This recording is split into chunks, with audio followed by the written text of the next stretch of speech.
ඔයා කවදා හරි රෑ මැදියමේ නිින්ද යන්නේ ලෙතෝ වහලේ දිහා බලාගෙන කල්පනා කරලා තියනවාද?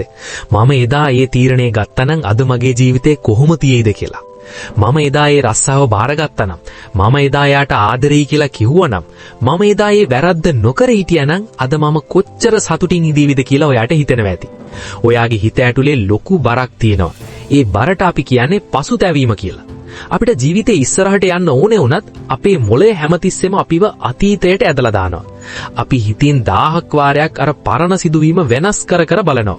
හැබැයි අන්තිමට අපිට ඉතුරු වෙන්නේ කඳුළු විතරයි. අද people psychology simplified තුලින් අපි කතා කරන්න යන්නේ මේ පසුතැවීම කියන දරුණු මානසික උගුලෙන් එළියට එන්නේ කොහොමද කියන එක ගැනයි. මේ වීඩියෝ එකේ අන්තිම තත්පරේ වෙද්දි ඔයා අවුරුදු ගාණක් තිස්සේ කරේ තියාගෙන හිටපු ලොකු ගල් පර්වතයක් බිමට අතහැරියා වගේ පුදුමාකාර මානසික නිදහසක් ඔයාට දැනේ. මුලින්ම අපි තේරුම් ගන්න ඕන මේ මොලේ අපිට කරන ලොකුම වංචාව ගැන. මනෝවිද්‍යාවේ මේකට කියනවා counterfactual thinking. එහෙමත් නැත්නම් විකල්ප යථාර්ථයක් ගැන කල්පනා කිරීම කියලා. ඔයා පාරක යනකොට පාර දෙකට බෙදෙනවා. ඔයා දකුණු පැත්තේ පාර තෝරගන්නවා. හැබැයි ටික දුරක් යද්දී ඒ පාරේ ගල් තියෙනවා, කටු තියෙනවා, ඔයාට මහන්සි. එතකොට ඔයාගේ මොලේ එකපාරටම කියනවා අනේ මම වම් පැත්තේ පාරෙන් ආවා නම් කොච්චර හොඳද. මේ පාර මාරම ලස්සන ඇති. ඒකේ කිසිම ප්‍රශ්නයක් නැතුව ඇති කියලා. හැබැයි ඒක සම්පූර්ණ බොරුවක්. ඔයා වම් පැත්තේ පාරේ ගියේ නැති නිසා ඔයා දන්නේ නැහැ මේ පාරේ මොනව තියෙනවද කියලා. සමහර විට ඒ පාරේ මීට වඩා දරුණු සත්තු ඉන්න තිබුණා. සමහර විට ඒ පාරේ ගියා නම් ඔයාට ලොකු අනතුරක් වෙන්න තිබුණා. හැබැයි අපේ මොලේ කවදාවත් ඒ නොගිය පාරේ තියෙන නරක දේවල් අපිට පෙන්වන්නේ නැහැ. මොලේ කරන්නේ අපි තෝරගත්තේ නැති තීරණය ලෝකේ තියෙන ලස්සනම සහ සර්ව සම්පූර්ණම තීරණේ විදියට අපිට මවලා පෙන්වන එකයි.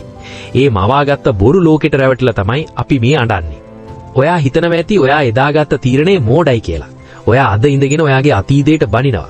මම කොච්චර මෝඩද, මට ඇයි ඒක තේරුනේ නැත්තේ කියලා ඔයා ඔයාටම දඬුවම් කරගන්නවා. හැබැයි පොඩ්ඩක් නැවතිලා කල්පනා කරන්න. ඔයා අද ඔය ඉන්න බුද්ධිමත් තැන ඉඳගෙන අවුරුදු 5කට කලින් හිටපු ඔයාව විනිශ්චය කරන එක කොච්චර ලොකු අසාධාරණයක්ද? අවුරුදු 5කට කලින් හිටපු ඔයාට අද ඔයාට තියෙන අත්දැකීම් තිබුණේ නැහැ. එදා හිටපු ඔයාට අද ඔයාට තියෙන දැනුම තිබුණේ නැහැ. එදා හිටපු ඔයාට තිබුණු මානසික මට්ටම සහ සමාජය ගැන තිබුණු අවබෝධය අනුව එදා ඔයාට ගන්න පුළුවන් වුණු හොඳම තීරණය තමයි ඔයා එදා ගත්තේ. ඒ වෙලාවේ ඔයා ගත්තේ ඔයාට හරි කියලා හිතුණු තීරණය. අද ඔයාට ඒක වැරදි කියලා තේරෙන්නේ කොහොමද? ඒකට හේතුව තමයි එදා ඒ කරපු වැරද්ද නිසාම ඔයා අද ගොඩක් දේවල් ඉගෙනගෙන තියෙනවා. ඒ වැරද්ද නොකරන්න අද ඔයාට මේ බුද්ධිය ලැබෙන්නේ නැහැ. ඒ නිසා අතීතයේ හිටපු අත්දැකීම් අඩු අසරණ වෙලා හිටපු ඒ පරණ ඔයාට බනින්න නවත්තන්න. ඒ වෙනුවට එයාට ආදරය කරන්න. එයාට සමාව දෙන්න. එයා කලේ එයාට ඒ වෙලාවේ කරන්න පුළුවන් වුණු උපරිම කියලා තේරුම් ගන්න. මේ ලෝකේ කිසිම කෙනෙක් අනාගතය දැකලා තීරණ ගන්නෙ නැහැ. අපි හැමෝම තීරණ ගන්නේ අඳුරේ අතපත ගන්නවා වගේ. ජීවිතය කියන්නේ චෙස් ගේම් එකක් වගේ. අපි ඉත් එක්ක ඉස්සරහට අදිනවා. හැබැයි ඊළඟට මොකට වෙන්නේ කියලා අපි දන්නේ නැහැ. සමහර වෙලාවට අපි දිනනවා, සමහර වෙලාවට අපි පරදිනවා. හැබැයි පරදිනවා කියලා දැනත් කවුරුත් වැරදි ඉත් එක්ක වදින්නේ නැහෙනි. අපි හැමෝම කරන්නේ අපිට ඒ වෙලාවේ පේන හොඳම පියවර තියෙන එකයි. ඔයාගේ ජීවිතෙත් අන්න ඒ වගේ තමයි. ඒ නිසා ඔයාගේ අතින් වැරද්දක් වුණා නම් ඒක ඔයාගේ මනුස්ස ස්වභාවය. වැරදි කරන්නේ නැති කිසිම මිනිසෙක් මේ ලෝකේ නැහැ. ලෝකේ ඉන්න සාර්ථකම බුද්ධිමත්ම මිනිස්සු තමයි ලෝකේ තියෙන ලොකුම වැරදි කරලා තියෙන්නේ. හැබැයි ඒ අයයි ඔයා අතර තියෙන වෙනස තමයි ඒ අය වැරද්දක් කළාම ඒකෙන් පාඩමක් ඉගෙනගෙන ඉස්සරහට ගියා. හැබැයි ඔයා කරන්නේ ඒ වැරද්ද ළඟ නැවතිලා හැමදාම අඬන එක. පසුතැවීම කියන්නේ හරියට රොකින් චෑ එකක්. එහෙමත් නැත්නම් පත් දෙන පුටුවක් වගේ දෙයක්. ඒකෙන් ඔයාට ලොකු කාර්යබහුල බවක් දැනෙනවා. ඔයා ඉස්සරහටයි පස්සටයි හෙල්ලෙනවා. හැබැයි ඔයා එක අඟලක්වත් ඉස්සරහට යන්නේ නැහැ. ඔයා ඉන්නේ හිටපු තැනමයි.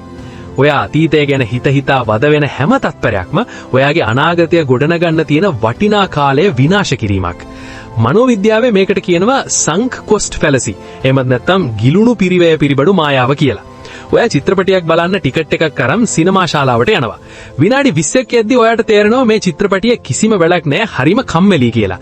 හැබැයි ඔයා මොකද කරන්නේ? ඔයා හිතනවා මම මේකට සල්ලි ගෙවුවානේ, ඒ නිසා මම මේක කොහොම හරි බලනවා කියලා. අන්තිමට ඔයාගේ සල්ලිත් ඉවරයි, ඔයාගේ වටිනා පැය දෙකත් ඉවරයි. ඔයාගේ ජීවිතෙත් අන්න ඒ වගේ තමයි. අතීතයේ වෙච්ච වැරද්දකට ඔයා දැනටමත් ලොකු වන්දියක් ගෙවලා ඉවරයි. ඔයා ඒ වෙනුවෙන් දැනටමත් කඳුළු හලලා වේදනාව විඳලා ඉවරයි. ඉතින් ඇයි ඔයා තවත් ඒකටම ඔයාගේ වර්තමානය සහ අනාගතයත් ගෙවන්නේ? ගිය දේ ගියා. ඒක වෙනස් කරන්න ලෝකෙ කිසිම බලවේගයකට බෑ. හැබැයි දැන් ඔයා ළඟ තියෙන මේ මොහොත, මේ තත්පරේ ඔයාට අයිතියි. ඒකත් අර අතීතයේ වෙනුවෙන් නාස්ති කළොත් තව අවුරුදු 10කින් ඔයාට අද ගැනත් පසුතැවෙන්න සිද්ධ වෙයි. අපි ගොඩක් වෙලාවට පසුතැවෙන්නේ අපි කරපු දේවල් ගැන නෙවෙයි, අපි නොකරපු දේවල් ගැනයි. සමීක්ෂණ වලින් හොයාගෙන තියෙනවා වයසට ගිහින් මරණ මංචකයේ ඉන්න මිනිස්සු වැඩියෙන්ම දුක් වෙන්නේ එයාලා ගත්ත වැරදි තීරණ ගැනලු. එයාලා දුක් වෙන්නේ එයාලා බය නිසා නොකරපු දේවල් ගැනයි. මම මගේ හීනට ගියේ නෑනේ, මම එයාට ආදරෙයි කියලා කිව්වේ නෑනේ, මම අනිත් මිනිස්සු කියන දේවල් වලට බයෙන් මගේ ජීවිතේ හිර කරගෙන හිටියනේ කියලා තමයි ඒ අය අඬන්නේ. ඒ නිසා අතීතයේ ඔයාගේ අතින් වුණු වැරද්දක් ගැන අඬන එක අදම නවත්තන්න. ඒ වෙනුවට අද ඔයාට කරන්න පුළුවන් දේවල් කරන්න පටන් ගන්න. ඔයාට වැරදුනාද? කමක් නැහැ. අලුතින් පටන් ගන්න. ලෝකේ කිසිම දෙයක් පරක්කු නැහැ. ඔයා හුස්ම ගන්නවා නම්, ඔයාගේ ඇඟේ ලේ දුවනවා නම්, ඔයාට තවමත් අවස්ථාවක් තියෙනවා ඔයාගේ කතාව අලුතෙන් ලියන්න. ජපන් ජාතිකයන්ගේ හරිම ලස්සන කලාවක් තියෙනවා කින්සුගි කියලා. ඒගොල්ලන්ගේ වටිනා මැටි භාජනයක් බිම වැටිලා කුඩු වුණාම ඒගොල්ලෝ ඒක විසි කරන්නේ නැහැ. ඒ වෙනුවට ඒ කෑලි ඔක්කොම එකතු කරලා රත්තරන් දිය කරලා ඒකෙන් අලවනවා.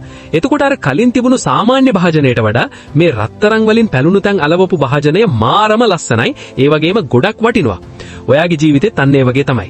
අතීතයේ වෙච්ච වැරද්ද, අසාර්ථක වීම, හදවත් කැඩුණු තැන් කියන්නේ ඔයාගේ ජීවිතේ විනාශ වුණු තැන් නෙවෙයි. ඒ තමයි ඔයාගේ ජීවිතේ රත්තරන් වලින් පුරවන්න ඕන තැන්. කවදාවත් නොවැටුණු, කිසිම වැරද්දක් නොකරපු, කිසිම කැලලක් නැති මිනිස්සෙක්ට වඩා ජීවිතේ වැටිලා, වැරදි කරලා, ඒවයින් පාඩම් ඉගෙනගෙන ආපහු නැගිටපු මිනිස්සයා 1000න් සම්පතක්. ඒ මිනිස්සයාගේ මනස පුදුමාකාර විදිහට ශක්තිමත්. ඔයා අද ඔය ඉන්න ශක්තිමත් තැනට ආවේ ඔයා කරපු අර පරණ වැරදි නිසායි. ඒ වැරදි වලට ඔයා ස්තුතිවන්ත වෙන්න ඕන. ඒව ඔයාව විනාශ කළේ නැහැ. ඒව ඔයාව අලුතෙන් නිර්මාණය කළා. ඔයාගේ ජීවිතය කියන්නේ හරියට ලොකු පොතක් වගේ. අතීතය කියන්නේ ඒ පොතේ කියවලා ඉවර කරපු පරිච්ඡේදයක් විතරයි.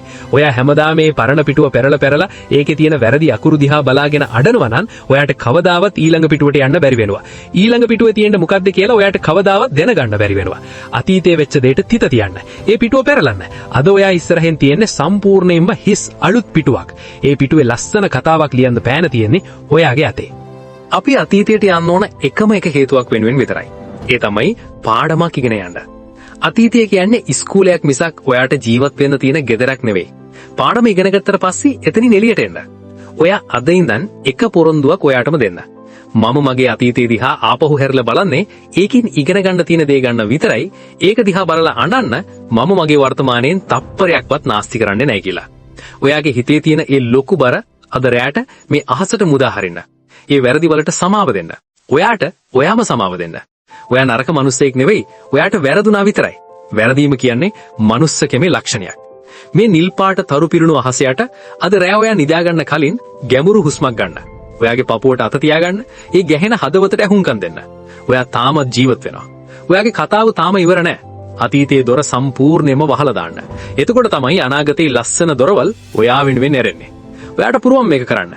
ඔයා හිතනවාට වඩා ඔයා ගොඩක් ශක්තිමත්. මේ වීඩියෝ එකේ ඔයාගේ හිතේ තිබුණු ලොකු වේදනාවකට සුවයක් ලැබුණා කියලා මම හිතනවා. ඔයාගේ ජීවිතේ ඔයා කරපු හැබැයි අද වෙනකොට ඔයාට ලොකු පාඩමක් කියලා දීපු වැරද්දක් තියෙනවද? ඒක පහලින් කමෙන්ට් කරන්න.